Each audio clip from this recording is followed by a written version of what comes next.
നമ്മൾ ഇന്നത്തെ വീഡിയോയിൽ പഠിക്കാൻ പോകുന്നത് കിങ്ഡം ഫംഗെയാണ്. കിങ്ഡം പ്രൊട്ടിസ്റ്റ കഴിഞ്ഞ വീഡിയോയിൽ നമ്മൾ നോക്കിയായിരുന്നു.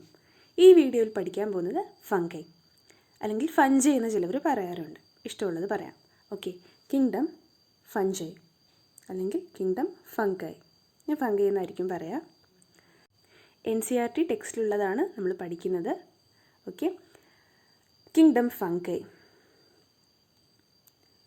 The fungi constitute a unique kingdom in heterotrophic organism. അതായത് ഹെറ്ററോട്രോഫിക് ഓർഗാൻ. എന്താണ് ഹെറ്ററോട്രോഫിക് ഓർഗാനിസം? സ്വന്തമായിട്ട് ആഹാരം പ്രിപ്പയർ ചെയ്യാത്തവരെല്ലാം ഹെറ്ററോട്രോഫ്സ് ആണ്. ഓട്ടോട്രോഫ്സ് എന്ന് പറഞ്ഞാലോ സ്വന്തമായിട്ട് ആഹാരം പ്രിപ്പയർ ചെയ്യുന്ന, അതായത് ഫോട്ടോസിന്തറ്റിക് ആയിട്ടുള്ള പ്ലാന്റ്സ്. അപ്പോൾ കിങ്ഡം ഫംഗൈ എന്ന് പറയുന്നത് ഹെറ്ററോട്രോഫിക് ഓർഗാനിസം ആണ്. അതായത് സ്വന്തമായിട്ട് ആഹാരം പ്രിപ്പയർ ചെയ്യാൻ അവർക്കറിയില്ല. അവരെന്താണ്? ഹെറ്ററോട്രോഫിക് ആണ്. കൂടുതലും സാപ്രോഫൈറ്റിക് ആണ്. എന്താണ് സാപ്രോഫൈറ്റിക് എന്നൊക്കെ ഞാൻ പറഞ്ഞു തന്നിട്ടുണ്ട്. എന്താണ് സാപ്രോഫൈറ്റിക്? ഡെഡ് ആൻഡ് ഡീക്കേയിങ് മാറ്ററിൽ വളരുന്നവരാണ് സാപ്രോഫൈറ്റിക് എന്ന് പറയുന്നത്. അതിൽ നിന്നും അതിൻ്റെ ഫുഡ് എടുക്കുന്നത്. Okay, they show a great diversity in morphology and habitat. അതായത് അത് വളരുന്ന സാഹചര്യം, അതാണ് ഹാബിറ്റാറ്റ് എന്ന് പറയുന്നത്. വളരുന്ന സാഹചര്യത്തിലും പിന്നെ അതിൻ്റെ പുറമേ കാണുന്ന ആ ഒരു രീതി, അതായത് ഒരു ഫംഗസ് പോലെ ആയിരിക്കില്ല വേറൊരു ഫംഗസ് ഇരിക്കുന്നത്. അപ്പോൾ അതിൻ്റെ മോർഫോളജിയിലും പലതരത്തിലുള്ള വ്യത്യാസങ്ങൾ നമുക്ക് കാണാൻ സാധിക്കും. അത് നമുക്ക് പിക്ചേഴ്സ് കാണുമ്പോൾ മനസ്സിലാവും. You must have seen fungi on moist bread, rotten fruits. അതായത് ഈ അഴുകിയ ഭക്ഷണത്തിൽ മറ്റും, അതായത് അഴുകിയ ഫ്രൂട്ട്സിൽ മറ്റും ഫംഗസ് ഇരിക്കുന്നതൊക്കെ നിങ്ങൾ കണ്ടിട്ടുണ്ടാവണം. അത് മാത്രമല്ല ഈ ബ്രെഡിൻ്റെ മേളിൽ ഒരു ഗ്രേഷ് കളർ സംഭവം ഇങ്ങനെ കാണില്ലേ, പഴകിയ ബ്രെഡിൻ്റെ മേളിൽ, അതും എന്താണ്?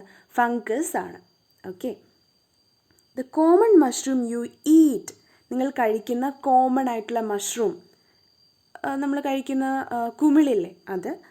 And toadstool are also fungi. നമ്മൾ കഴിക്കുന്ന മഷ്റൂം പിന്നെ എന്താ? ടോഡ് സ്റ്റൂൾ, അതും എന്താണ്? ഫംഗസ് ആണ്. അപ്പോൾ അത് എന്താണ്? ചില ഫംഗസ് നമുക്ക് കഴിക്കാൻ പറ്റുന്ന തരത്തിലുള്ളത് ആണ് അല്ലേ. അപ്പോൾ അതിൻ്റെ ഒരു എക്സാമ്പിൾ കാണിച്ചു തരാം. ഇത് നമ്മൾ കഴിക്കുന്ന ടൈപ്പ് ഫംഗസ് ആണ്. ഇത് ടോഡ് സ്റ്റൂൾ എന്ന് പറയും. എന്താണ് ഇതിനെ പറയുന്നത്? Toadstool. ഇവിടെ എഴുതിയിട്ടുണ്ട്. ഓക്കെ, ഈ ടോഡ് സ്റ്റൂളാണ് ഇത്. ഓക്കെ, ഇതാണ് അതിൻ്റെ ഫിഗർ. അടുത്തത് white spots seen on mustard leaves are due to parasitic fungus. എന്താണ്? പാരസൈറ്റിക് ഫംഗസ് ആണ്. എന്ത്? മസ്റ്റാർഡ് ലീവ്സിൽ, അതായത് കടുകിൻ്റെ ഇലയിൽ ചില വൈറ്റ് സ്പോട്ട്സ് നമുക്ക് കാണാൻ സാധിക്കും. അതിനെപ്പറ്റി നമ്മൾ പഠിക്കും, ഇനി കുറച്ച് അങ്ങോട്ട് പോകുമ്പോൾ പഠിക്കും. എന്താണ്? വൈറ്റ് സ്പോട്ട്സ് കാണാൻ സാധിക്കും. ആ വൈറ്റ് സ്പോട്ട്സും എന്താണെന്നാണ് പറയുന്നത്? ഒരു പാരസൈറ്റിക് ഫംഗസ് ആണ്. എന്താണ് പാരസൈറ്റിക് ഫംഗസ്? അതായത് പാരസൈറ്റിക് എന്ന് പറയുന്നത്, പാരസൈറ്റിക് എന്ന് പറഞ്ഞാൽ ലീവിങ് ഓർഗാനിസത്തിൻ്റെ മണ്ടയിൽ ജീവിക്കുന്നുവെങ്കിൽ അതിനെ പാരസൈറ്റിക്, അതിനെ ആശ്രയിച്ച് ജീവിക്കുകയാണെങ്കിൽ എന്താണ്? അത് പാരസൈറ്റിക്. അല്ലാതെ ഡെഡ് ആൻഡ് ഡീക്കേയിങ് മാറ്റർ ആണെങ്കിലോ അതിനെന്താ പറയുക? സാപ്രോഫൈറ്റിക്. ഓക്കെ, അപ്പോൾ പാരസൈറ്റിക് ആയിട്ടുള്ള ഫംഗസ് ആണ് മസ്റ്റാർഡ് ലീവ്സിൽ കാണപ്പെടുന്നത്. അതിൻ്റെ പിക്ചർ നമുക്ക് കാണാം. ഇതാണ് അതിൻ്റെ പിക്ചർ. ഇത് മസ്റ്റാർഡ് ലീഫാണ്. നമ്മൾ ഈ കടുകില്ലേ, ആ കടുക് നമ്മൾ കുറച്ച് നാളെടുത്ത് വെളിയിലിട്ട് ഒന്ന് പൊടിപ്പിച്ചെടുത്താൽ ഇതേപോലത്തെ ലീവ്സ് കിട്ടും. അത് കഴിക്കാനൊക്കെ കൊള്ളാം. അതായത് ഫംഗസ് ഉള്ളതല്ല, അല്ലാത്ത ലീവ്സ്, നല്ല ലീവ്സ് കഴിക്കാൻ കൊള്ളാം. ഓക്കെ, അപ്പോൾ ഈ ഫംഗസ് എവിടെ ഗ്രോ ചെയ്യുന്നത്? നമ്മുടെ മസ്റ്റാർഡ് ലീവ്സിൻ്റെ മേളിൽ ഈ വൈറ്റ് കളറായിട്ട് ഇങ്ങനെ വളരുന്നുണ്ട്. അത് എന്താണ്? പാരസൈറ്റിക് ഫംഗസ് ആണ് മസ്റ്റാർഡ് ലീവ്സിൽ. ഇതിൻ്റെ പേരൊക്കെ നമ്മൾ കുറച്ച് കഴിയുമ്പോൾ നമ്മൾ പഠിക്കുന്നതാണ്. ഓക്കെ, അവിടെ ഈ പിക്ചർ കാണിച്ചും തരാം.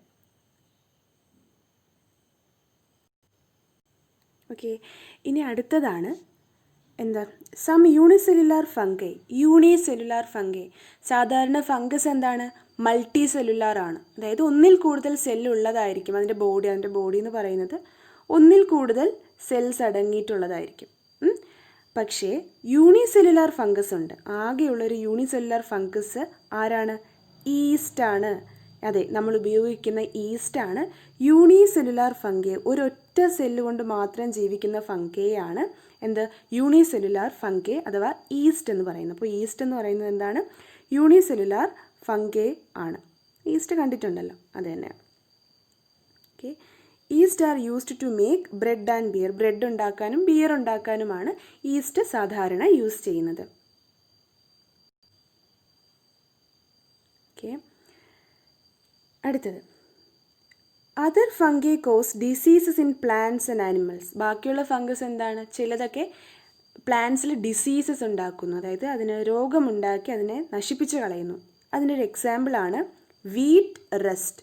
അതായത് ഈ ഗോതമ്പിൻ്റെ ഇലയിലും മറ്റും കാണപ്പെടുന്ന വീറ്റ് റസ്റ്റ്, അതായത് ഗോതമ്പിൻ്റെ ഇല ഫുൾ അത് നശിപ്പിച്ച് കളയും. ആ രോഗത്തിൻ്റെ പേരാണ് വീറ്റ് റസ്റ്റ്. അത് ഉണ്ടാക്കുന്ന ആളുടെ പേരാണ് പക്സീനിയ. അല്ലെങ്കിൽ ഇതാണ് വീറ്റ് റസ്റ്റ് എന്ന് പറയുന്നത്. കണ്ടോ, അതിൻ്റെ ഇലയിൽ ഇതേപോലെ ഫംഗസ് വന്ന് ചേരും. ഈ ഫംഗസ് എന്താണ്? പക്സീനിയ എന്ന് പറയും. ഇതാണ് പക്സീനിയ. ഓക്കെ, അങ്ങനെ ഇത് ആ വിള നശിപ്പിക്കുന്ന തരത്തിലുള്ള പാരസൈറ്റിക് ആയിട്ടുള്ള ഫംഗസാണ്. Okay, some are the source of antibiotics. Antibiotics എന്ന് പറഞ്ഞാൽ എന്താണ്? മരുന്ന്.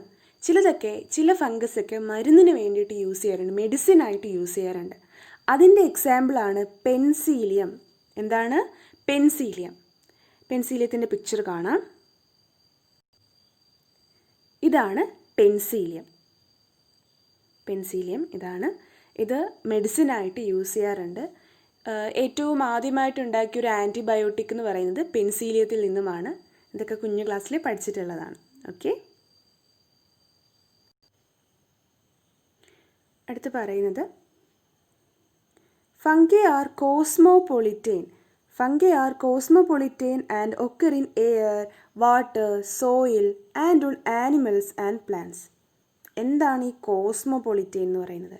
കോസ്മോപൊളിറ്റൻ എന്ന് പറയുന്നത് എല്ലായിടത്തും കാണപ്പെടുന്നവരെയാണ് കോസ്മോപൊളിറ്റൻ എന്ന് പറയുന്നത്. അതായത് തൂണിലും തുരുമ്പിലും എല്ലായിടത്തും കാണുന്നതിനെയാണ് കോസ്മോപൊളിറ്റൻ. അതായത് എല്ലായിടത്തും ജീവിക്കാൻ പറ്റുന്ന ആ സംഭവത്തിനെയാണ് നമ്മൾ കോസ്മോപൊളിറ്റൻ എന്ന് പറയുന്നത്. അതായത് ഇതിന് എയറിൽ ജീവിക്കാൻ പറ്റും, വാട്ടറിൽ ജീവിക്കാൻ പറ്റും, സോയിലിൽ ജീവിക്കാം, ആനിമൽസിൽ ജീവിക്കാം, പ്ലാന്റ്സിൽ ജീവിക്കാം. എല്ലായിടത്തും നമുക്ക് ഫംഗസിനെ കാണാൻ സാധിക്കും. ഓക്കെ, അപ്പോൾ ഫംഗസ് ഒരു കോസ്മോപൊളിറ്റൻ ആളാണ്. They prefer to grow in warm humid places. നല്ല ഇച്ചിരി വാം ആയിട്ടുള്ള, നല്ല ഇച്ചിരി ചൂടായിട്ടുള്ള പക്ഷേ കുറച്ച് ഹ്യൂമിഡായിട്ടുള്ള പ്ലേസസിൽ ജീവിക്കാനാണ് നമ്മുടെ ഫംഗസിന് ഏറ്റവും ഇഷ്ടം. Have you ever wondered why we keep food in refrigerator? എന്തുകൊണ്ടാണ് നമ്മൾ റെഫ്രിജറേറ്ററിൽ ഫുഡ് സൂക്ഷിക്കുന്നത്? ഇതേപോലുള്ള ബാക്ടീരിയൽ ആൻഡ് ഫംഗൽ ഇൻഫെക്ഷൻസ് ആ ഫുഡിൽ വരാതിരിക്കാനാണ്. ആ ഫുഡ് നമ്മൾ കഴിച്ചാൽ എന്ത് പറ്റും? ഫുഡ് പോയിസണിങ് വരും. അങ്ങനെയൊന്നും വരാതിരിക്കാനാണ് റെഫ്രിജറേറ്ററിൽ വയ്ക്കുന്നത്. എല്ലാവർക്കും അറിയാവുന്ന കാര്യമാണ്. ബാക്കി നോക്കാം.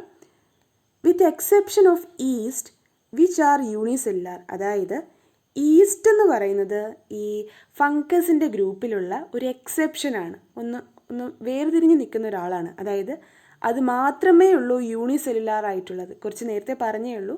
യൂണിസെല്ലുലാർ ആയിട്ടുള്ള ഒരേ ഒരു ഫംഗസാണ് നമ്മുടെ ഈസ്റ്റ് എന്ന് പറയുന്നത്.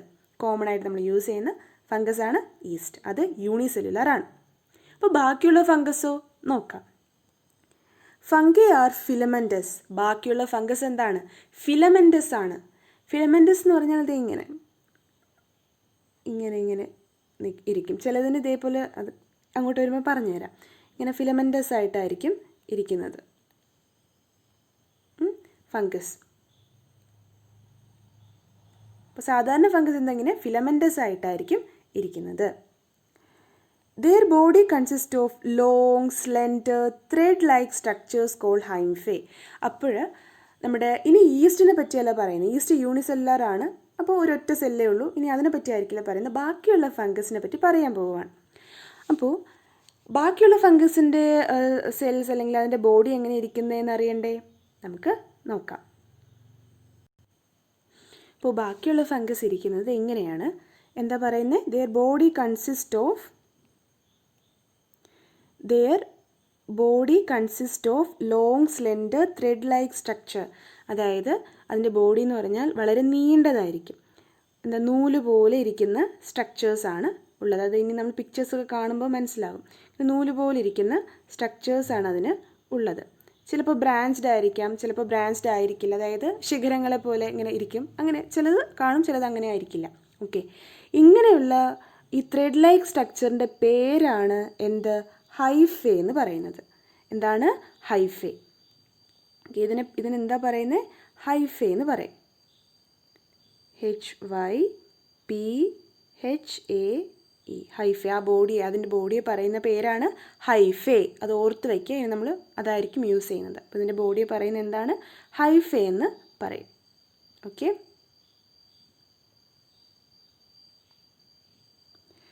The network of hyphae is known as mycelium. അതായത് ഇതിപ്പോൾ ഒരെണ്ണത്തിൻ്റെ പേരെന്താണ്? ഹൈഫേ. അതുപോലുള്ള കുറേ ഹൈഫേസ് ചേരുമ്പോൾ, അതുപോലെ ഉള്ള കുറേ ഹൈഫേസ് ഇങ്ങനെ ചേർന്നാൽ ആ ഒരു കൂട്ടത്തിനെ വിളിക്കുന്നതാണ് മൈസീലിയം. അതാണ് ഇങ്ങനെ കുറേ വരികയാണ്, കുറേ ഹൈഫേസ് കൂടി ചേർന്ന് അതിനെ ഒറ്റക്കെട്ടായിട്ട് നമ്മൾ വിളിക്കുന്നത് എന്തായിരിക്കും? മൈസീലിയം എന്ന് വിളിക്കും. എന്താണ്? മൈസീലിയം. ഇതൊക്കെ പുതിയ വാക്കുകളാണ്, എഴുതി പഠിക്കേണ്ടി വരും. ഓക്കെ. അപ്പോൾ ഹൈഫേ എന്താണെന്ന് പഠിച്ചു. ഇനി ബാക്കി നോക്കാം. ബാക്കി പറയുന്നത് എന്താണെന്ന് വെച്ചാൽ നോക്കിയേ. Some hyphae are continuous tube filled with multinucleated cytoplasm. These are called coenocytic hyphae. അപ്പോൾ ഹൈഫേ തന്നെ 2 തരത്തിലുണ്ട്. എന്താണ്? അതായത് അതിൻ്റെ ശരീരം, ആ ഹൈഫേ എന്ന് പറയുന്നത് 2 തരത്തിലുണ്ട്. ഏറ്റവും ആദ്യം നമ്മൾ പഠിക്കാൻ പോകുന്നത് സീനോസൈറ്റിക് ഹൈഫേ. എന്താണ്? Coenocytic hyphae. സീനോസൈറ്റിക് ഹൈഫേ എന്ന് പറഞ്ഞാൽ മൾട്ടി ന്യൂക്ലിയേറ്റഡ് സൈറ്റോപ്ലാസം. അവിടെ ഉപയോഗിച്ചിരിക്കുന്ന ആ വാക്ക് ശ്രദ്ധിക്കുക. Multi nucleated cytoplasm. എന്താണ് മൾട്ടി ന്യൂക്ലിയേറ്റഡ് സൈറ്റോപ്ലാസം? അതിൽ തന്നെ ഉണ്ട്. അപ്പോൾ മൾട്ടി ന്യൂക്ലിയേറ്റഡ് സൈറ്റോപ്ലാസം ആണ് എന്ത്? സീനോസൈറ്റിക് ഹൈഫേ എന്ന് പറയുന്നത്. അപ്പോൾ അത് ഓർത്ത് വയ്ക്കുക. ഇനി വരയ്ക്കാൻ പോവുകയാണ്. ഇതാണ് ഹൈഫേ. ഒരു ഹൈഫയാണ് ഞാൻ എടുത്തേക്കുന്നത് അല്ലേ. ഒരു കൂട്ടം ഹൈഫേ എന്താണ്? മൈസീലിയം. ഓർത്ത് വയ്ക്കുക. ഓക്കെ. അപ്പോൾ ഇവർ പറയുന്നതനുസരിച്ച് സീനോസൈറ്റിക് ഹൈഫേ, 2 തരത്തിലുള്ള ഹൈഫേ ഉണ്ട്. ആദ്യം പഠിക്കുന്നത് സീനോസൈറ്റിക് ഹൈഫേ. സീനോസൈറ്റിക് ഹൈഫേ ആണെങ്കിൽ ഇതിനുള്ളിൽ എന്താണ്? ഒരു സെല്ലിൻ്റെ ഉള്ളിൽ എന്തൊക്കെയാണ് ഉള്ളത്? സൈറ്റോപ്ലാസം ആണുള്ളത് അല്ലേ. ഇതിനകത്ത് നിറച്ചും എന്തുണ്ട്? സൈറ്റോപ്ലാസം ഉണ്ട്. ആ സൈറ്റോപ്ലാസിൻ്റെ അകത്ത് എന്തുണ്ട്? ന്യൂക്ലിയസ് ഉണ്ട്. ഇതിൻ്റെ അകത്ത് നിറച്ചും ന്യൂക്ലിയസ് ഉണ്ടെന്നാണ് പറയുന്നത്. ഓക്കെ, ന്യൂക്ലിയസ് ഉണ്ട്. പക്ഷേ എന്താണ്? ഈ ന്യൂക്ലിയസിന് ചുറ്റും എന്തില്ല? അതായത് നമുക്കറിയാം ഒരു സെല്ലെന്ന് പറഞ്ഞാൽ ഇത് ഇങ്ങനെ ഇരിക്കും.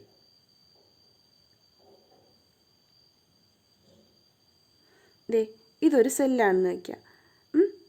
അടുത്തൊരു സെല്ലിങ്ങനെ ഇരിക്കും, അടുത്തൊരു സെല്ലിങ്ങനെ ഇരിക്കും. എന്നിട്ട് എന്താ? ന്യൂക്ലിയസ് എവിടെയായിരിക്കുന്നത്? അതിനൊത്ത് നടുക്കായിട്ട് ഇവിടെ ഇരിക്കും അല്ലേ. അടുത്ത് ഇവിടെ ഇരിക്കും, ഇവിടെ ഇരിക്കും, ഇവിടെ ഇരിക്കും അല്ലേ. പക്ഷേ ഇതിനെ സെപ്പറേറ്റ് ചെയ്തുകൊണ്ട്, അതായത് ഇതിൻ്റെ ഓരോ സെല്ലിനെയും സെപ്പറേറ്റ് ചെയ്തുകൊണ്ട് ഒരു ബൗണ്ടറി ഉണ്ടാവും അല്ലേ. ഒരു ബൗണ്ടറി ഇങ്ങനെ ഉണ്ടാവും.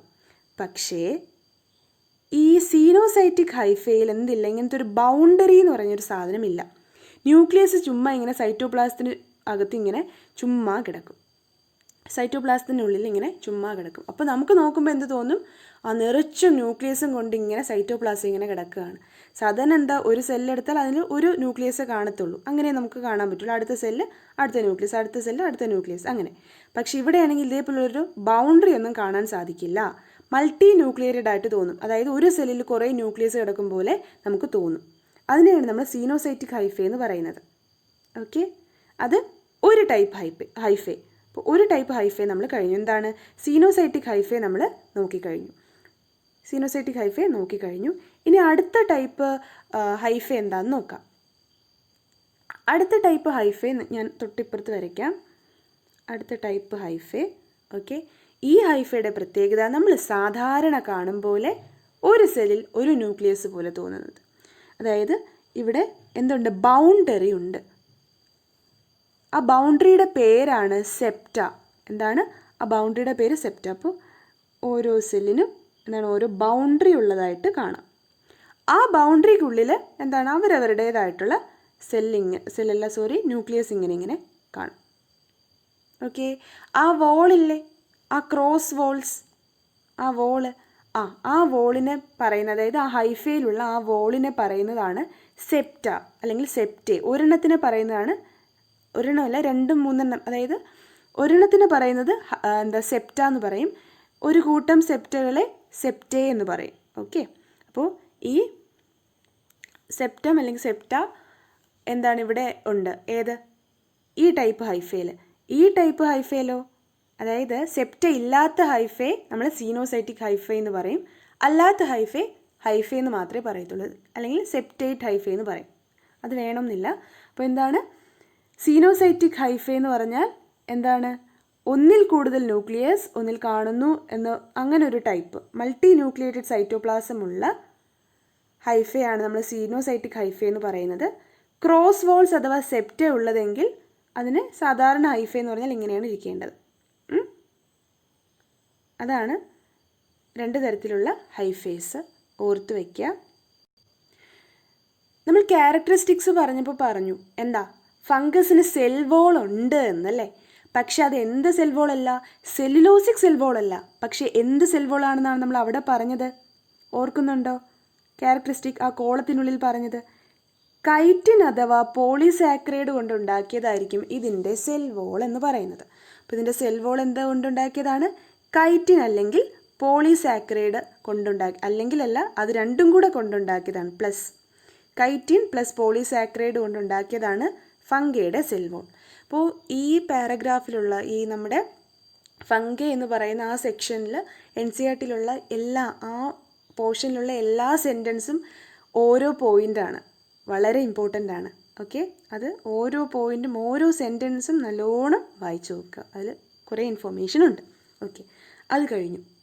ഓക്കെ, ഇനി അടുത്ത് നമ്മൾ പഠിക്കാൻ പോകുന്നത് അതിൻ്റെ മോഡ് ഓഫ് ന്യൂട്രീഷനാണ്, അതായത് എങ്ങനെയാണ് അത് ആഹാരം അതിനുള്ളിൽ എടുക്കുന്നത്, അത് നമുക്ക് നോക്കാം. ഓക്കെ, മോഡ് ഓഫ് ന്യൂട്രീഷൻ എങ്ങനെയാണെന്ന് നോക്കാം. Most fungi are heterotrophic. ആദ്യമേ പറഞ്ഞു മിക്ക ഫംഗസും എന്താണ്, ഹെട്രോട്രോഫിക് ആണ്. ആക്ച്വലി മിക്ക ഫംഗസ് ഒന്നും പറയാൻ പറ്റില്ല, എല്ലാം ഹെട്രോട്രോഫിക് ആണ്. ഒന്നിനും സ്വന്തമായിട്ട് ആഹാരം പ്രിപ്പയർ ചെയ്യാൻ പറ്റത്തില്ല, കാരണം അതിലൊന്നും ക്ലോറോഫിൽ ഇല്ല. ഓക്കെ, അപ്പോൾ ഹെട്രോട്രോഫിക് ആണെന്ന് അറിയാം. രണ്ട് തരത്തിലുള്ള ഹെട്രോട്രോഫിസം കാണിക്കുന്നുണ്ട്. എന്താണ്, സാപ്രോഫൈറ്റിക്കും പാരസൈറ്റിക്കും. രണ്ട് തരത്തിലുള്ള, മൂന്ന് തരത്തിൽ. നമ്മൾ രണ്ടെണ്ണമാണ് പഠിച്ചിട്ടുള്ളത് അല്ലേ, സാപ്രോഫൈറ്റിക്കും പാരസൈറ്റിക്കും നമ്മൾ എന്താണെന്ന് പറഞ്ഞു തന്നിട്ടുണ്ട്. എന്താണ് സാപ്രോഫൈറ്റിക് എന്ന് പറഞ്ഞാൽ എന്താണ്, ഏതെങ്കിലും ഡെഡ് ആൻഡ് ഡീക്കേയിങ് ഓർഗാനിക് സബ്സ്റ്റൻസിൽ, ഡെഡ് ഈ അഴുകി ചീഞ്ഞ വസ്തുക്കളിൽ വളരുന്നതിനെയാണ് നമ്മൾ, അതിൽ നിന്നും ആഹാരം എടുക്കുന്നവരെ സാപ്രോഫൈറ്റ്സ് എന്ന് പറയും. അപ്പോൾ മിക്ക ഫംഗസും സാപ്രോഫൈറ്റിക് ആണെന്നാണ് നമുക്കറിയാമെന്നുള്ളത്. Okay, those that depend on living plants and animals. Dead ആയിട്ടുള്ളതിൽ വളരുന്നതിന് സാപ്രോഫൈറ്റും, ലീവിങ് പ്ലാന്റ്സ് ആൻഡ് അനിമൽസ് അതിനെ നമ്മൾ പാരസൈറ്റിക് എന്ന് പറയും. അതിൻ്റെ എക്സാമ്പിൾസ് കാണിച്ചു, ആ വീട്ടിലൊക്കെ വളരുന്നത്, ഗോതമ്പിലൊക്കെ വളരുന്നത് കാണിച്ചു, അതിനെ നശിപ്പിച്ച് കളയും, പാരസൈറ്റിക്. അടുത്തൊരാളും കൂടെ ഉണ്ട് ഹെറ്ററോട്രോഫിക്കിൽ, എന്താണെന്നോ, സിംബയോസിസ്. എന്താണ് സിംബയോട്ടിക്, അതൊരിക്കലും ദോഷമല്ല, ഗുണമായിട്ടേ വരത്തുള്ളൂ. അത് എവിടെയാണ് വളരുന്നത്, അയാൾക്ക് ഗുണം ആയിട്ട് വരുന്നവരാണ് സിംബയോട്ടിക് എന്ന് പറയുന്നത്, അല്ലെങ്കിൽ സിംബയോസിസ് എന്ന് പറയുന്നത്. അതായത് ഇവിടെ നമ്മുടെ ഒരു ഫംഗസ്, ഇത് നമ്മൾ ലാസ്റ്റത്തെ പോർഷനിൽ, ഈ ചാപ്റ്റർ ലാസ്റ്റത്തെ പോർഷനിൽ ഈ ലൈക്കണൊക്കെ പഠിക്കും. എന്നാൽ നമുക്കിവിടെ പറയാം, ഫംഗസ് പ്ലസ് ആൽഗെ. ഈ ആൽഗെ എന്താണെന്ന് വെച്ചാൽ പ്ലാന്റ് കിങ്ഡത്തിൽ പെടുന്ന ആളാണ് എന്ത്, ആൽഗെ. ആൽഗെ എന്ന് പറഞ്ഞാൽ ഒരു പ്ലാന്റ് ആണ്, നമ്മൾ പ്ലാന്റ് കിങ്ഡത്തിൽ പഠിക്കും. അപ്പോൾ ഈ ഫംഗസ്, കിങ്ഡം ഫഞ്ചയിലുള്ള ഈ ഫംഗസ് ആൽഗയിലും, അതായത് ആൽഗയുമായിട്ട് ഒത്തുചേർന്ന് ഒരു മ്യൂച്വൽ റിലേഷൻഷിപ്പിൽ ജീവിക്കും. അതായത് ആൽഗെ ഇതിന് ഫോട്ടോസിന്തസിസ് ഒക്കെ ചെയ്ത് നല്ലൊരു ആഹാരമൊക്കെ കൊടുക്കും. ഫംഗസ് എന്ത് ചെയ്യുമെന്നറിയാവോ, അതിന് പറ്റുന്നുള്ള ന്യൂട്രിയൻസ് ഒക്കെ വലിച്ചെടുത്ത് ഈ ആൽഗയ്ക്ക് അങ്ങ് കൊടുക്കും. അപ്പോൾ പരസ്പരം അങ്ങോട്ടും ഇങ്ങോട്ടും സഹായിച്ച് ജീവിക്കുന്നവരാണ് സിംബയോസിസ് എന്ന് പറയുന്നത്. അപ്പോൾ ഫംഗസും ആൽഗയും കൂടെ ചേർന്നാൽ എന്ത് കിട്ടും, ലൈക്കൺ കിട്ടും. ഓക്കെ, ലൈക്കൺ നമ്മൾ സാധാരണ കണ്ടിട്ടുള്ള ആൾക്കാരാണ്, പക്ഷെ ഇത് ലൈക്കൺ ആണെന്ന് നമുക്ക് അറിയില്ലായിരിക്കും. അതിൻ്റെ പിക്ചർ കാണുമ്പോൾ കൃത്യമായിട്ട് നിങ്ങൾക്ക് മനസ്സിലാകും. പിക്ചർ കാണാം, ഇത് നിങ്ങൾ കണ്ടിട്ടുള്ളതാണ്, മരത്തിൽ വളരുന്ന ഈ സംഭവമാണ് ലൈക്കൺ എന്ന് പറഞ്ഞ്, ഈ വൈറ്റിഷ് കളറിൽ കാണുന്നില്ലേ ഇത്, അതാണ് ലൈക്കൺ. അപ്പോൾ നമ്മൾ കണ്ടിട്ടുള്ളതാണ്. ഇതെന്താണ്, ആൽഗയും ഫംഗസും കൂടെ ചേർന്ന് സിംബയോസിസ് നടത്തി സ്വയം എന്താണ്, നമ്മുടെ ആൽഗെ എന്താ ഫോട്ടോസിന്തസിസ് വഴി എല്ലാം പ്രിപ്പയർ ചെയ്ത് വയ്ക്കും. ഫംഗസ് അല്ലാതെ കിട്ടുന്നിടത്തു നിന്നൊക്കെ വലിച്ചെടുത്തുകൊണ്ട് ന്യൂട്രിയൻസ് വരും, അങ്ങോട്ടും ഇങ്ങോട്ടും മ്യൂച്വലി ഷെയർ ചെയ്ത് സുഖമായിട്ട് മരത്തിൻ്റെ മേളിൽ ഇങ്ങനെ ജീവിക്കും. ആ മരത്തിന് യാതൊരു പ്രശ്നം ഉണ്ടാക്കത്തുമില്ല. ഓക്കെ, അതാണ് സിംബയോസിസ്, അതിൽ ലൈക്കൺസ്. ഇനി അടുത്തത് നമുക്ക് നോക്കാം. അടുത്തതാണ് മൈക്കോറൈസ. അതും എന്താണ്? സിംബയോസിസ് ആണ്. മൈക്കോറൈസ. എന്താണ് മൈക്കോറൈസ? ഹയർ റൂട്ട്, അതായത് ഹയർ പ്ലാന്റ്സിൻ്റെ റൂട്ട്സിൽ, ഹയർ പ്ലാന്റ്സ് എന്ന് പറഞ്ഞാൽ അതെന്തൊക്കെയാണെന്ന് ഇനി പ്ലാൻ കിങ്ഡത്തിൽ പഠിക്കുമൊന്നുമില്ല, വലിയ പ്ലാന്റ്സിൻ്റെ കീഴിൽ അതിൻ്റെ റൂട്ട്സിൽ വളരുന്നതാണ് മൈക്കോറൈസ എന്ന് പറയുന്നത്. അതായത് ഫംഗസും plus roots of higher plants കൂടെ ചേർന്നാൽ എന്താണ്? മൈക്കോറൈസ എന്ന് പറയും. മൈക്കോറൈസ എന്ന് പറയും. ഓക്കെ, നമുക്കതിൻ്റെ പിക്ചർ കാണാം, അപ്പോൾ മനസ്സിലാകും. ഇതാണ് മൈക്കോറൈസ. അത് വലിയൊരു പ്ലാന്റ് ആണ് കേട്ടോ. അതിനെ ഇങ്ങനെ എടുത്തേക്കുന്നത് കൊണ്ടാണ് ഇങ്ങനെ ഇരിക്കുന്നത്. വലിയ പ്ലാന്റ് ആണ്, അതായത് വലിയ ട്രീ ആയിരിക്കും. ആ ട്രീയുടെ റൂട്ട്സ് എടുക്കുകയാണെങ്കിൽ ആ റൂട്ട് വലുതാക്കി കാണിച്ചേക്കുകയാണ്. അതിൽ വൈറ്റ് കളർ സ്പോട്ട്സ് കാണുന്നുണ്ടോ? ഇങ്ങനെ വൈറ്റ് കളർ സ്പോട്ട്സ്, അതാണ് ഫംഗസ്. അതും ഈ ഹയർ പ്ലാന്റിൻ്റെ റൂട്ടും കൂടെ ചേർന്ന് എന്ത് സംഭവിക്കും? നമ്മുടെ ഹയർ പ്ലാന്റ് അതിന് ഫോട്ടോസിന്തസിസ് ഒക്കെ നടത്തി ആഹാരം കൊടുക്കും. ഫംഗസ് എന്ത് ചെയ്യുമെന്നറിയാമോ? നമ്മുടെ ഈ പ്ലാന്റ്സിന് ചില ന്യൂട്രിയൻസ് ഒന്നും സോയിലിൽ നിന്നും വലിച്ചെടുക്കാൻ പറ്റിയെന്ന് വരില്ല. അത് ആര് കൊടുക്കും? നമ്മുടെ ഫംഗസ് വലിച്ചെടുത്ത് അതിന് കൊടുക്കും. അപ്പോൾ മ്യൂച്വലി അങ്ങോട്ടും ഇങ്ങോട്ടും ഒരു അണ്ടർസ്റ്റാൻഡിങ്ങോടുകൂടി സുഖമായിട്ട് ജീവിക്കും. അപ്പോൾ രണ്ടുപേർക്കും പരസ്പരം എന്താണ്? പ്രോഫിറ്റ് ഉണ്ട്. ഓക്കെ, അതിനെയാണ് സിംബയോസിസ് എന്ന് പറയുന്നത്. അപ്പോൾ ഇനി ന്യൂട്രീഷൻ കഴിഞ്ഞിരിക്കുകയാണ്.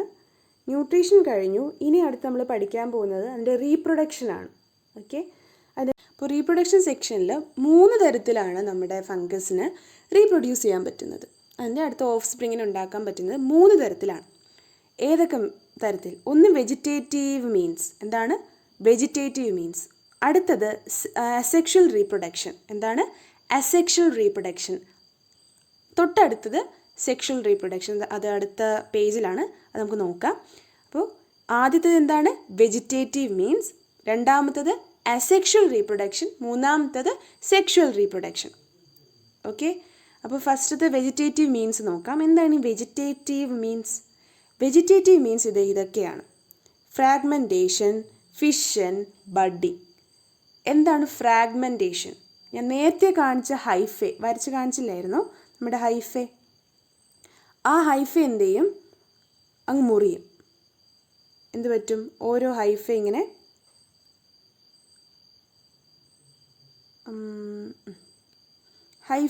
ഇങ്ങനെ ഫ്രാഗ്മെൻറ്റ്സ് ആയിട്ട് മുറിയും. ആ ഓരോ പാർട്സും ഓരോ ഫംഗസ് ആയിട്ട് വളരും. അതിനാണ് ഫ്രാഗ്മെൻറ്റേഷൻ എന്ന് പറയുന്നത്. ഫ്രാഗ്മെൻറ്റേഷൻ വഴി വളരും. അടുത്തത് ഫിഷൻ.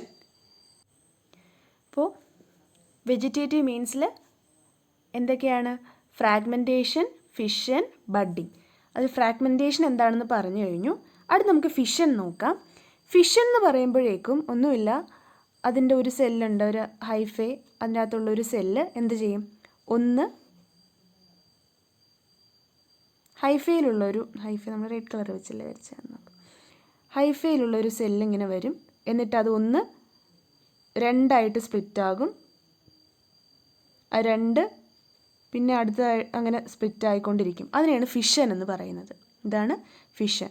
അപ്പോൾ ഫ്രാഗ്മെൻറ്റേഷൻ, ഫിഷൻ, പിന്നെ ഉള്ളത് ബഡ്ഡിങ്. ബഡ്ഡിങ് എന്ന് പറഞ്ഞാൽ എങ്ങനെയാണെന്ന് അറിയാവോ? അത് നമ്മുടെ ഈസ്റ്റിൽ ബഡ്ഡിങ് ആണ് കാണപ്പെടുന്നത്. അതായത് ഈസ്റ്റ് നമുക്കറിയാം ഈസ്റ്റ് എന്താണ്? സിംഗിൾ സെല്ലാണ്, യൂണിസെല്ലുലാറാണ്. സിംഗിൾ സെൽ മാത്രമുള്ള. അതൊന്ന് രണ്ടായിട്ട് മാറും, 2 3 മാറും, 3 അതായത് ഇങ്ങനെ അടുത്തത് ആ ഒരെണ്ണം അടുത്തത് ഉണ്ടാക്കും. അങ്ങനെ ഉണ്ടാക്കിക്കൊണ്ടേയിരിക്കും. അങ്ങനെ കുറേ നാൾ കഴിയുമ്പോൾ കുറേ ഈസ്റ്റ് നമുക്ക് കിട്ടും. ഓക്കെ, അതാണ് നമ്മുടെ ഈസ്റ്റിൻ്റെ പ്രത്യേകത. അതെന്താണ്? ബഡ്ഡിങ്. അപ്പം 3 തരത്തിലുള്ള വെജിറ്റേറ്റീവ് മീൻസ് ഓഫ് റീപ്രൊഡക്ഷൻ ആണുള്ളത്. ഏതൊക്കെയാണ്? Fragmentation, fission, budding. ഫസ്റ്റത്തെ റീപ്രൊഡക്ഷൻ കഴിഞ്ഞു. അടുത്ത എന്താണ്? Asexual reproduction. അസെക്ഷൽ റീപ്രൊഡക്ഷൻ എങ്ങനെയാണ്? സ്പോർസ് വഴിയാണ്. അതായത് പൊടി, അതിൻ്റെ അകത്ത്, അതായത് അതിൻ്റെ ബോഡിയിൽ നിന്നും പൊടി ഇങ്ങനെ ഉണ്ടാകും. ആ പൊടിയിൽ നിന്നും ഓരോ ഫംഗസും ഉണ്ടാകും. അപ്പോൾ ആ പൊടികൾ എത്ര തരത്തിൽ എന്ന് നോക്കാം. അതിന് സ്പോർസ് എന്ന് പറയും. ആ സ്പോർസ് എത്ര തരത്തിൽ എന്ന് നോക്കാം.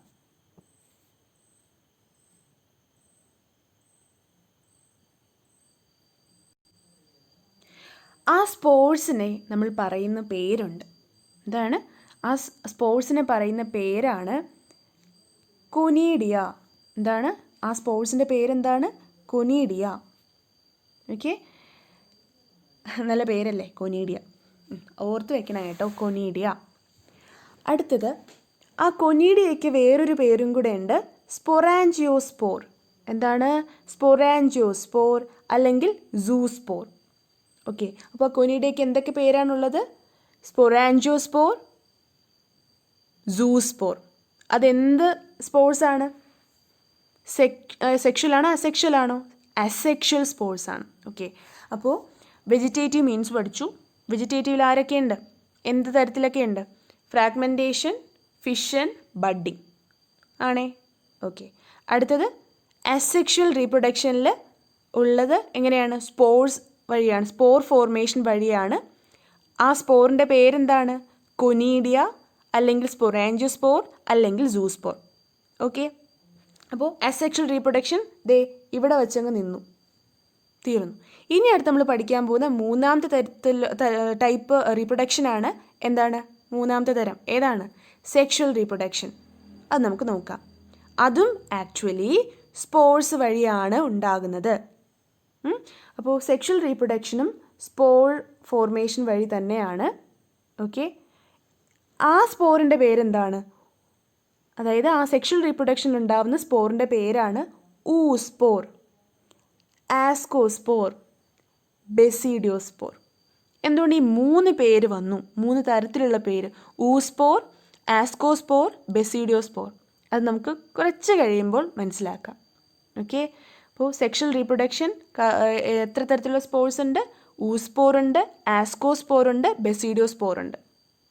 ഓക്കെ, അപ്പോൾ ഈ സെക്ഷുവൽ റീപ്രൊഡക്ഷൻ്റെ ബേസിസിൽ ഫംഗസിനെ 3ആയിട്ട് തിരിക്കും. ഫൈക്കോമൈസെറ്റ്, ആസ്കോമൈസെറ്റ്, പിന്നെ ബെസിഡിയോമൈസെറ്റ്, പിന്നെ ഡ്യൂറ്റീരിയോമൈസെറ്റ് ഉണ്ട്, 4ാമതൊരെണ്ണം ഉണ്ട്. അതിൻ്റെ ഒരു പ്രത്യേകതയുണ്ട്, അത് നമുക്ക് പറയാം. ഓക്കെ, ലാസ്റ്റ് അങ്ങോട്ട് പോകുമ്പോൾ നമുക്ക് പറയാം. അപ്പോൾ അസെക്ഷുവൽ റീപ്രൊഡക്ഷൻ, നമുക്ക് വെജിറ്റേറ്റീവ് റീപ്രൊഡക്ഷൻ പഠിച്ചു. അസെക്ഷുവൽ സ്പോർ എന്താണ്? കൊനീഡിയ. അടുത്ത സെക്ഷുവൽ റീപ്രൊഡക്ഷൻ്റെത് ഊസ്പോർ, ആസ്കോസ്പോർ, ബെസിഡിയോസ്പോർ. 3 തരത്തിലുണ്ട്. ഓക്കെ, അസെക്ഷുവൽ റീപ്രൊഡക്ഷനിൽ കൊനീഡിയ മാത്രമേ ഉള്ളൂ. ആ കൊനീഡിയയുടെ വേറെ പേരുകളാണ് ഇതൊക്കെ. എന്ത്? സ്പൊറാൻജിയോസ്പോർ എന്നും സൂസ്പോർ എന്നും ഓറിട്ടേക്കുന്നത് കണ്ടോ? ആ കൊനീഡിയയുടെ വേറെ പേരുകളാണ് അത്. പക്ഷേ സെക്ഷുവൽ റീപ്രൊഡക്ഷനിൽ 3 എണ്ണമുണ്ട്, ഊസ്പോർ, ആസ്കോസ്പോർ, ബെസിഡിയോസ്പോർ. ഒന്നിൻ്റെ വേറെ പേരല്ല അത്, 3 എണ്ണം ഉണ്ട് എന്നാണ്.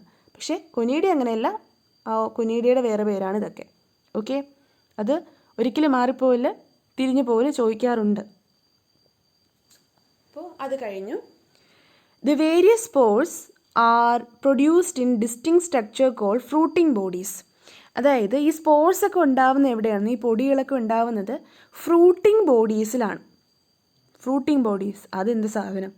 അതെന്ന് പറഞ്ഞാൽ ഈ ഹൈഫയിൽ ഇങ്ങനെ ഫ്രൂട്ടിംഗ് ബോഡീസ് ഇങ്ങനെ ഉണ്ടാവും. അതിലായിരിക്കും ഈ സ്പോർസ് ഇങ്ങനെ നിറഞ്ഞു നിൽക്കുന്നത്. ഹൈഫയിൽ ഇങ്ങനത്തെ ഫ്രൂട്ടിംഗ് ബോഡീസ് ഇങ്ങനെ ഉണ്ടാവും അതിൻ്റെ റീപ്രൊഡക്ഷൻ സമയത്ത്. അങ്ങനെ അതിൻ്റെ അകത്ത് സ്പോർസ് ഉണ്ടാവും. അതിന് നമ്മൾ, അതായത് ഈ ഫ്രൂട്ടിംഗ് ബോഡീസിൻ്റെ വേറെ പേരാണ് സ്പൊറാൻജിയം. ഇതാണ് സ്പൊറാൻജിയം. ഓക്കെ, അതൊക്കെ നമുക്ക് നോക്കാം. അപ്പോൾ ഈ സെക്ഷുവൽ റീപ്രൊഡക്ഷനിൽ കുറച്ച് കാര്യങ്ങൾ പഠിക്കാനുണ്ട്. അതെന്തൊക്കെയാണെന്ന് നോക്കാം.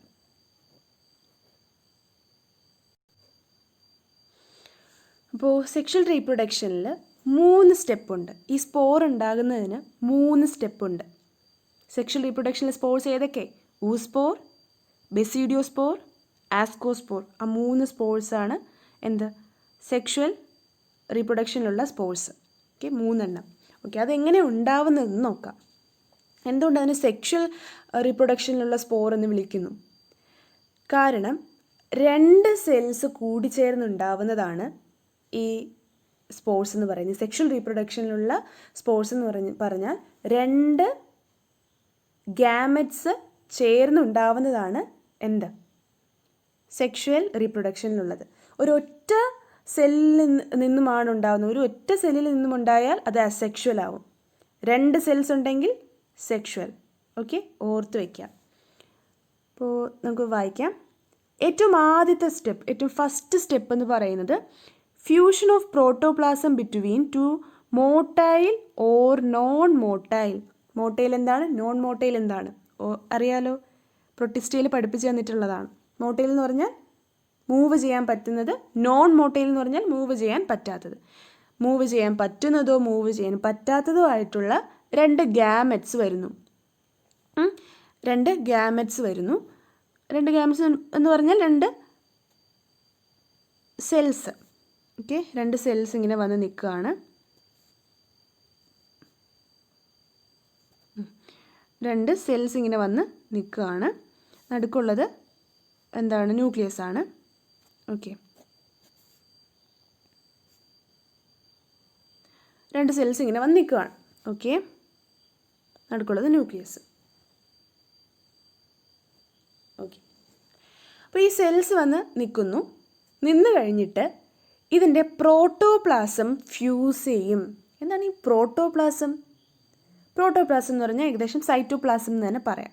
ഓക്കെ, നോക്കിയേ, ഇവിടുത്തെ ഇതിൻ്റെ സൈറ്റോപ്ലാസം തമ്മിൽ ആദ്യം എന്ത് ചെയ്യും? ഫ്യൂസ് ചെയ്യും. അപ്പോൾ എന്താ സംഭവിക്കുക? അപ്പോൾ ഏറ്റവും ആദ്യം ഒരു സ്റ്റെപ്പ് വൈസ് വരയ്ക്കാം. ആദ്യം എന്താ, 2 ഗാമറ്റ്സ് അടുത്തടുത്ത് വരണം അല്ലേ? 2 ഗാമറ്റ്സ് അടുത്തടുത്ത് വന്നു. എന്നിട്ട് എന്ത് ചെയ്തു? ഇതിൻ്റെ പ്രോട്ടോപ്ലാസം തമ്മിൽ ഫ്യൂസ് ചെയ്യും. നമുക്കേ ആ ന്യൂക്ലിയസിന് വേറെ കളർ കൊടുക്കാം. ഓക്കെ,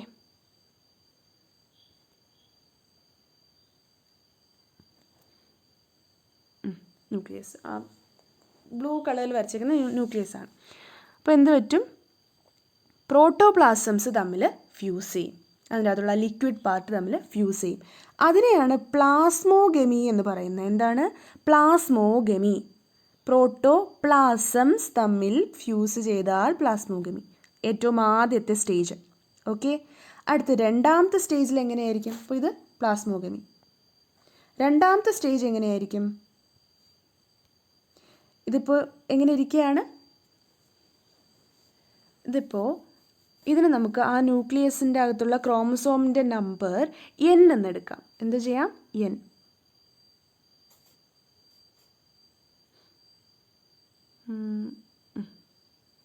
അതൊക്കെ നമ്മൾ +2 പഠിക്കും കേട്ടോ. Haploid, diploid. +2 അല്ല, സോറി, +1 തന്നെ ഇനിയുള്ള ചാപ്റ്ററിലുണ്ട്. സെൽ ഡിവിഷൻ ആ ചാപ്റ്ററിലുണ്ട്. ഓക്കെ, n അകത്തുള്ള ഈ ക്രോമസോമിൻ്റെ നമ്പർ n ആണെന്ന് എടുക്കുന്നു. ഇപ്പോൾ തൽക്കാലം കാണാതെ പഠിച്ചു വയ്ക്കുക. ഓക്കെ, നമുക്ക് അവിടെ എത്തുമ്പോൾ ക്ലിയർ ആയിട്ട് പഠിക്കാനുണ്ട്.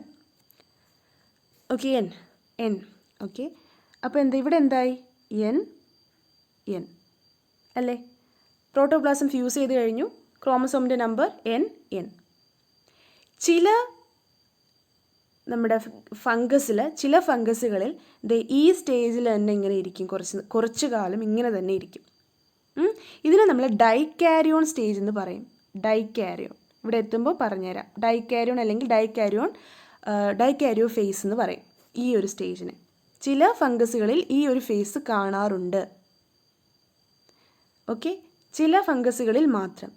സാധാരണ എന്താ സംഭവിക്കുക എന്ന് പറഞ്ഞാൽ, സാധാരണ സംഭവിക്കുന്നത് എന്താ, ഇത് കുറേ നാളൊന്നും ഇങ്ങനെ ഇരിക്കത്തില്ല. സാധാരണ ഫംഗസുകളിൽ എന്ത് ചെയ്യും? ഇതിങ്ങനെ ഒറ്റ സെല്ലായി മാറുകയും ഈ 2 ന്യൂക്ലിയസിലെ ഈ 2 ന്യൂക്ലിയസ്, അതായത് ഇതും ആ 2 ന്യൂക്ലിയസും കൂടെ എന്താണ് ഫ്യൂസ് ചെയ്ത് 2n ആയി മാറും. ഫ്യൂസ് ചെയ്ത് ഒരൊറ്റ ആളായിട്ട് മാറും. ന്യൂക്ലിയസ് തമ്മിൽ ഫ്യൂസ് ചെയ്യും. അങ്ങനെ ഒരൊറ്റ ആളായിട്ട് മാറും. അപ്പോൾ ഇവിടെ ഓൾറെഡി n ഉണ്ടായിരുന്നു. അപ്പോൾ 2 n കൂടെ ചേരുമ്പോൾ എന്ത് പറ്റും? 2n ആയിട്ട് മാറുന്നതായിട്ട് കാണാം. 2n. ഓക്കെ, അതിന് നമ്മൾ കാരിയോഗമി എന്ന് പറയും. സാധാരണ അങ്ങനെയാണ് നടക്കുന്നത്, കാരിയോഗമി. ഓക്കെ, കാരിയോഗമിയായി. നമുക്കറിയാം സാധാരണയുള്ള നമ്മുടെ ഫംഗസിൻ്റെ സെല്ലെന്ന് പറയുന്നത് n മാത്രം കൊണ്ട് നടക്കുന്നവരാണ്. ഇവിടെ നോക്കിയപ്പോൾ ഇത് 2n ആയി അല്ലേ? അപ്പോൾ എന്താ സംഭവിക്കാമെന്നോ, മിയോസിസ് എന്ന് പറയുന്ന ഒരു സംഭവം നടക്കും. ഇതൊക്കെ ഇപ്പോൾ പുതിയ പേരായിട്ടൊക്കെ നിങ്ങൾക്ക് തോന്നുന്നല്ല, അങ്ങനെയാണ്, നിങ്ങൾക്കിത് പുതിയ പേരാണ്. പക്ഷേ ഇത് ഇനിയുള്ള ചാപ്റ്ററിൽ, ഇതിനകത്തുള്ള ലാസ്റ്റ് ആ ഒരു സെക്ഷൻ, ഒരു ചാപ്റ്റർ ഉണ്ട്, സെൽ ഡിവിഷൻ എന്നൊക്കെ പറഞ്ഞിട്ടൊരു ചാപ്റ്റർ ഉണ്ട്. അതിൻ്റെ അകത്ത് നിങ്ങൾ മിയോസിസ്, മൈറ്റോസിസ് എന്നൊക്കെ പറഞ്ഞ സംഭവം പഠിക്കും. ഇപ്പോൾ ജസ്റ്റ് ഒന്ന് കാണാതെ പഠിച്ച് വയ്ക്കാം. ഈ 2n എന്ന് പറയുന്നത് പിന്നെയും തിരിച്ച് എന്തായി മാറും? n ആയിട്ട് മാറുന്നത് കാണാം. n ആയിട്ട് മാറി ഹാപ്ലോയിഡ് ആയിട്ടുള്ള സ്പോറായി മാറും. അതായത് തിരിച്ച് ഇവിടെ തന്നെ എത്തും. ഹാപ്ലോയിഡ് ആയിട്ടുള്ള സ്പോറായി മാറും. എന്താണ് ഈ ഹാപ്ലോയിഡ്? n നമ്പർ ക്രോമസോം ഉള്ളവരെ ഹാപ്ലോയിഡ് എന്ന് പറയും. 2n നമ്പർ ക്രോമസോം ഉള്ളവരെ എന്ത് പറയും? 2n നമ്പർ ക്രോമസോം ഉള്ളവരെ, ക്രോമസോം എന്ന് പറഞ്ഞാൽ എന്താണ്? ജനറ്റിക് മെറ്റീരിയൽ അല്ലേ? ആ ന്യൂക്ലിയസിനുള്ളിൽ കാണപ്പെടുന്ന ആളെയാണ് എന്താ പറയുന്നത്? ന്യൂക്ലിയസിനുള്ളിൽ കാണപ്പെടുന്ന ജനറ്റിക് മെറ്റീരിയലിനെയാണ് നമ്മൾ ക്രോമസോം എന്ന് പറയുന്നത്. അതൊക്കെ നമ്മൾ പഠിക്കും. അത് വിഷമിക്കേണ്ട, നമുക്ക് പഠിക്കാം. ഓക്കെ, അപ്പോൾ 2n എന്ന് പറഞ്ഞാൽ ഡിപ്ലോയിഡ്. അതിൽ തന്നെ ഉണ്ട് എന്താ? ഡിപ്ലോയിഡ്. എന്താണ്? ഡിപ്ലോയിഡ്. ആ ഡൈ, അതായത് 2. 2n വന്നാൽ 2n ഉള്ള സെല്ല് ഡിപ്ലോയിഡ്. ഒരൊറ്റ സെല്ലുള്ളതെങ്കിൽ ഹാഫ് അല്ലേ? 2n ഹാഫാണ് n എന്ന് പറയുന്നത് അല്ലേ? അപ്പോൾ എന്താ? ഹാപ്ലോയിഡ്. അപ്പോൾ ഒരു n മാത്രമുള്ള സെല്ലിന് എന്ത് പറയും? ഹാപ്ലോയിഡ് എന്ന് പറയും. ഓക്കെ, അപ്പോൾ ഇവിടെ എന്താ സംഭവിക്കുന്നത്?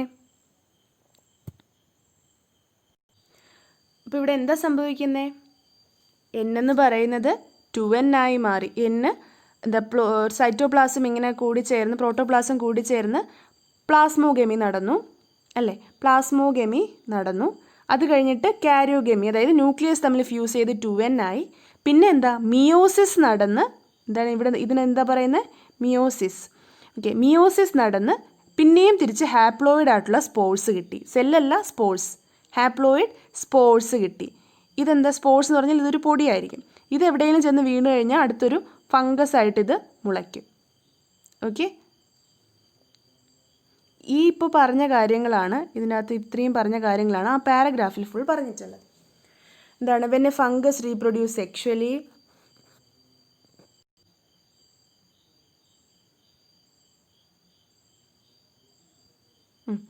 when a fungus reproduces sexually, 2 haploid hyphae of compatible mating type come together and fuse. അപ്പോൾ ഇവിടെ ഞാൻ പറഞ്ഞു 2 സെല്ല് വന്ന് ഫ്യൂസ് ചെയ്യുന്നതല്ലേ? ആക്ച്വലി 2 സെല്ല് ആണ് ഫ്യൂസ് ചെയ്യുന്നതെങ്കിലും എങ്ങനെ സംഭവിക്കാമെന്നോ ഇവിടെ വരച്ചുതരാവേ. അതായത് 2 ഹൈഫേ, നമ്മൾ ഹൈഫേ എന്താണെന്നൊക്കെ പറഞ്ഞു തന്നല്ലോ. 2 ഹൈഫേ ഇങ്ങനെ വരും കേട്ടോ. അപ്പോൾ അടുത്തടുത്ത് 2 ഹൈഫേ കിടക്കുകയാണെങ്കിൽ അത് റീപ്രൊഡ്യൂസ് ചെയ്യുന്നത് എങ്ങനെയാണെന്ന് വെച്ചാൽ, ഇവിടെയുള്ളൊരു സെല്ലുണ്ടാവും, ഇവിടെ ഒരു ന്യൂക്ലിയസ് ഉണ്ടാവും. അപ്പോൾ എന്ത് പറ്റും? ഈ ഹൈഫേ തമ്മിൽ അടുത്ത് കഴിഞ്ഞിട്ട് എന്താ? ഇവിടെ ഈ സംഭവങ്ങൾ നടക്കും. ഏത് സംഭവങ്ങൾ നടക്കും? ഈ സംഭവങ്ങൾ നടക്കും.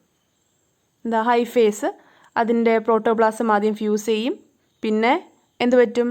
അതിൻ്റെ ന്യൂക്ലിയസ് ഫ്യൂസ് ചെയ്യും, കാരിയോഗമി നടക്കും. പിന്നെ അവിടെ ഹാപ്ലോയിഡ് സ്പോർട്സ് ഉണ്ടാവും. ഞാൻ ഇവിടെ പറഞ്ഞ കാര്യങ്ങൾ തന്നെയാണ് അവിടെയും പറഞ്ഞേക്കുന്നത്. അപ്പോൾ എല്ലാ ഹൈഫേ ഇതേപോലെ ഫ്യൂസ് ആവില്ല. കറക്റ്റ് ഹൈഫേ വരുമ്പോൾ മാത്രമേ ഇത് സംഭവിക്കത്തുള്ളൂ. അതിനാണ് കോമ്പാറ്റബിൾ മേറ്റിംഗ് ടൈപ്പ് എന്ന് പറയുന്നത്. ഓക്കെ, കറക്റ്റായിട്ടുള്ള ഒരു ഹൈഫേ വന്നു, ഫ്യൂസ് ചെയ്തു, എന്ത് പറ്റും? ഹാപ്ലോയിഡ് സെൽസ് ഉണ്ടാകും അല്ലേ? ഹാപ്ലോയിഡ് സെൽസാണ് അതിനുള്ളത്. ഹാപ്ലോയിഡ് സെൽസ് ഫ്യൂസ് ചെയ്ത് ഡിപ്ലോയിഡ് സെല്ലായ 2n ആകും. ഇതൊക്കെ ഞാൻ പറഞ്ഞു തന്നു, 2n ആകും. അങ്ങനെ എന്ത് പറ്റും? 2n ആകും. അതാണ് സാധാരണ കേസിൽ നടക്കുന്നത്, 2n ആവുന്നത്. ഹവർ ഇൻ അതർ ഫംഗി, ചില ഫംഗസിൽ, അതായത് ആസ്കോമൈസെറ്റിലും ബെസീഡിയോമൈസെറ്റ്സിലും an intervening dikaryotic stage or n+n nuclei per cell occurs, such condition is called dikaryon and the phase is called dikaryotic phase of fungus. അതെന്താണ് ഡൈക്കാരിയോട്ടിക് ഫേസ് ഓഫ് ഫംഗസ് എന്ന് പറയുന്നത്? ഞാൻ കുറച്ച് നേരത്തെ പറഞ്ഞ കാര്യം. ചില ഫംഗസുകൾ, നമ്മളിനി പഠിക്കാൻ പോകുന്ന ആൾക്കാരാണ് ഈ ആസ്കോമൈസെറ്റും ബെസീഡിയോമൈസെറ്റും. എന്താണ്?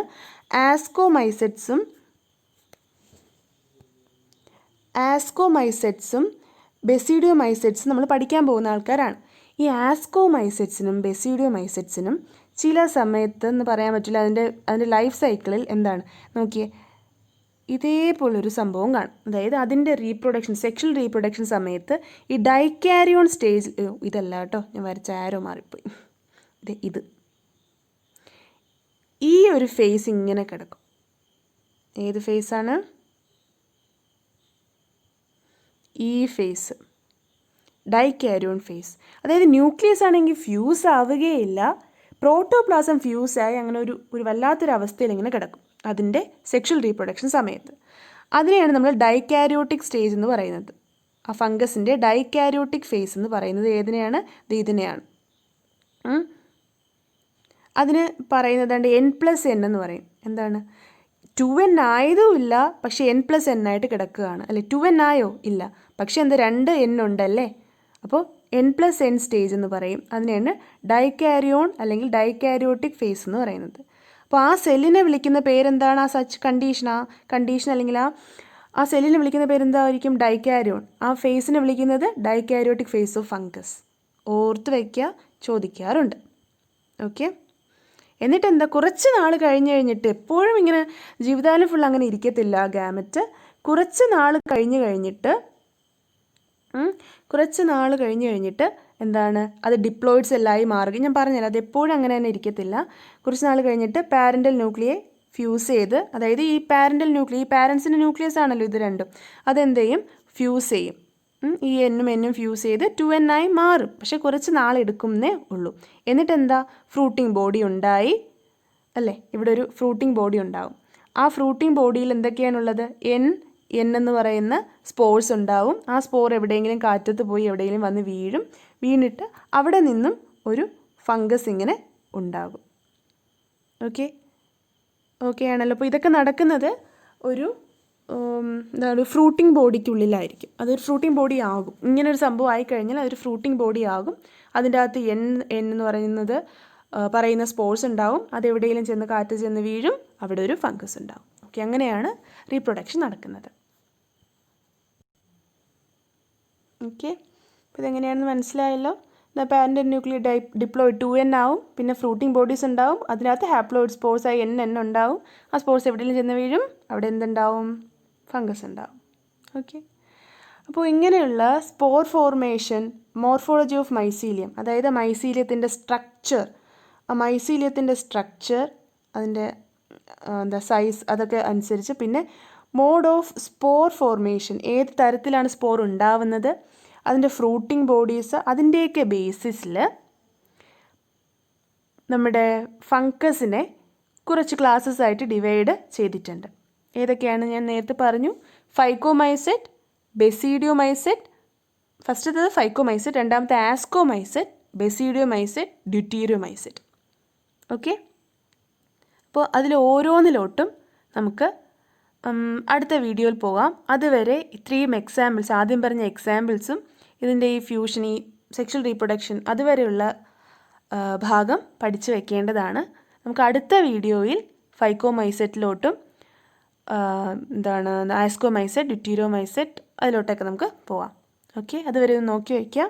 Thank you.